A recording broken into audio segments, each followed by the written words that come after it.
هذه المرثية من الأخ خليل أحمد حسين الشريف، حضر خولان الطيال،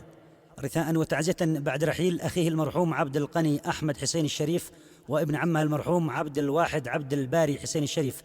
الذي توفوا بإثر حادث مروري مؤسف بتاريخ 1/11/2025 رحمهم الله وأسكنهم فسيح جنته. وكما هي شكرا وتقديرا لكل من شاركهم في العزاء. أداء أبو قناف الطويل. يلا أنا بدعيك ما برش بالجنحان حام، والحمد لك والشكر لك يا ربنا في كل حال، راضي بحكمك والقدر في بدع قولي والختام، والصبر والسلوان تلهمني على فرق العيال. يلا أنا بدعيك ما برش بالجنحان حام، يلا أنا بدعيك ما برش بالجنحان حام، والحمد لك والشكر لك يا ربنا في كل حال، راضي بحكمك والقدر في بدع قولي والختام، والصبر والسلوانة والحمد على فرق العيال. في عصر يوم السبت في 1/11 بالتمام 25 عام والفنات زيجه اتصال، اخوك غادر وابن عمك والسبب حادث صدام، لا سماحك يا الموت شوليت علينا اثنى الرجال، اشعلتها النار في فواديهم سلاحي والحزام، هم عزوتي هم راس مواليهم يميني والشمال، اثنين راحوا من خيار القوم عالين المقام، اخي مع ابن العم معروف على ابا وخال، امسيت انا ساهر وخالق الله من حولي نيام، ودمع عيني مثل مواسم للمطر في الخد سال، وغيمت والجو صوافي واصبحت عندي ظلام، حنيني قلبي ما تحاول نعيش في وسط الرمال، والشكر والتقدير يا وحضر الابيه باحترام،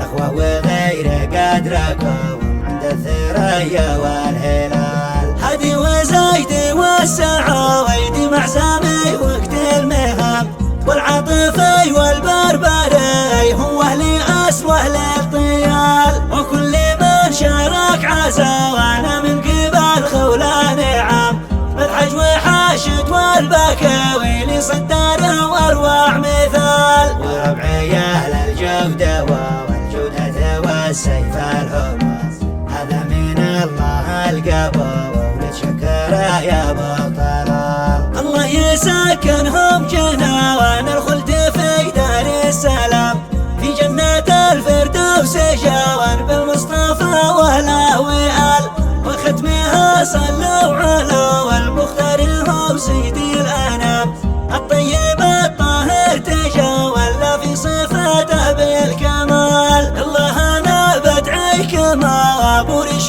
بالجنحان حام، والحمد لك والشكر لك يا ربنا في كل حال، راضي بحكمك والقدر في بدع قولي والختام، والصبر والسلوانة والحمد على فرق العيال. في عصر يوم السبت في 1/11 بالتمام 25 عام والفنات زيجه اتصال، اخوك غادر وابن عمك والسبب حادث صدام، لا سماحك يا الموت شوليت علينا اثنى الرجال، اشعلتها النار في فواديهم سلاحي والحزام، هم عزوتي هم راس مواليهم يميني والشمال، اثنين راحوا من خيار القوم عالين المقام، اخي مع ابن العم معروف على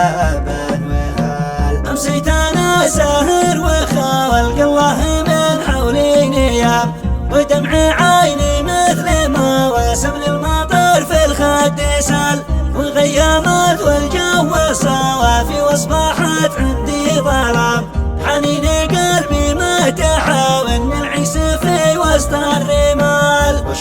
والتقدير يا وحضر الأبيه باحترام نخوة وغير قدركم عند الثريا والهلال هدي وزايدي والسعى ويدي معزامي وقت المهام والعاطفي والبربري هو أهلي أسوه للطيال وكل من شارك عزا وانا من قبل خوله نعم بالحج وحاشد والبكاوي لصدر واروع مثال وربعي اهل الجودة والجودة والسيف الهمام هذا من الله القبول نتشكر يا ابو طلال الله يسكنهم جنوان الخلد في دار السلام في جنة الفردوس جوان بالمصطفى وله وآل وختمها صلوا على والمختار هو سيد الأنام الطيب الطاهر تجاول في صفاته بالكمال الطيب الطاهر تجاول في صفاته بالكمال